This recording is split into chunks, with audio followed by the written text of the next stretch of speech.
Assalamualaikum warahmatullahi wabarakatuh. Allahumma salli ala Muhammad wa ala Muhammad. Risalah Allah, mereka tidak takut dalam kebimbangan, terumah ambing dalam nikmat dunia, tidak melihat karunia yang besar dan berlimpah. Bismillahirrahmanirrahim. Wahai rohaya, aku Allah, la ilaha illallah.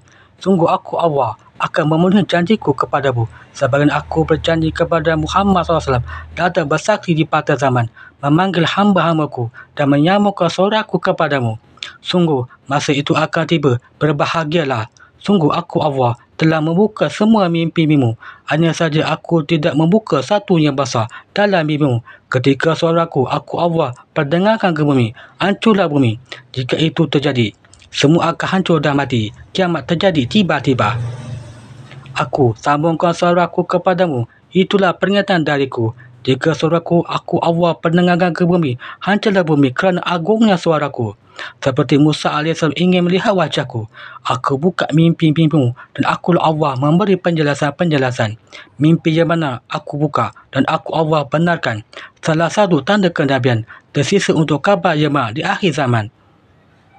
Aku tidak berkata-kata saja, tapi aku memberikan petunjukku dalam mimpi-mimpimu dan aku takwilkan seperti Yusuf mengetahui takwil dari mimpi. Sungguh aku Allah yang mengetahuinya dengan wahyu-wahyuku. Adakah salah satu anak cucu Adam sepertimu di muka bumi ini? Hanya satu saksiku dan akulah Allah yang memilihmu dari kehendakku dan rencanaku. Telah tertulis di lauh mahfuzku. Adakah mereka mengetahui rencanaku? Sungguh hanya akulah Allah yang maha mengetahui, dan aku bersaksi di batas zaman mengeluarkan saksi utamaku sebelum saksi kiamatku, Isa ibnu Maryam AS. Ketika dia datang, sungguh dekatlah kiamat itu. Bukalah surah Al-Hadid ayat 28 hingga 29. Surah Al-Hadid, Bismillahirrahmanirrahim. Artinya, ayat 28. Hai orang-orang yang beriman kepada para rasul, bertakwalah pada Allah dan berimanlah kepada rasulnya. Nescaya Allah memberikan rahmatnya kepadamu dua bahagian dan menjadikan untukmu cahaya yang dengan cahaya itu kamu dapat berjalan dan mengampuni kamu. Dan Allah Maha Pengampun lagi Maha Penyayang.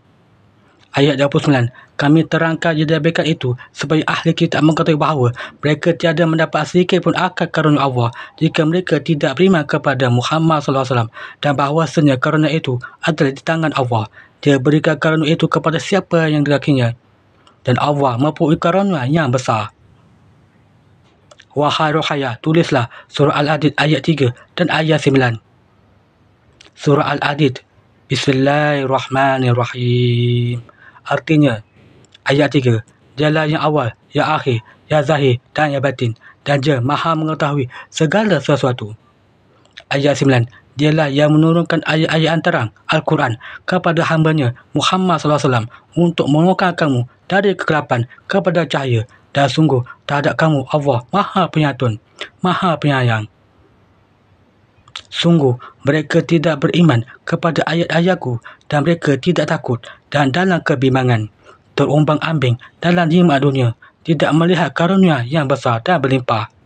Ingatlah dalam mimpimu, Ad-Dajjal berkata, pengikutnya tidak akan bisa aku Allah luruskan kerana mereka hanya akan mematuhi Ad-Dajjal. Ulaika ala hudan min rabbir rahim wa ulaika humul muflihun. Amin ya Allah ya Rabb ya Sami' ya Basir. Alhamdulillah.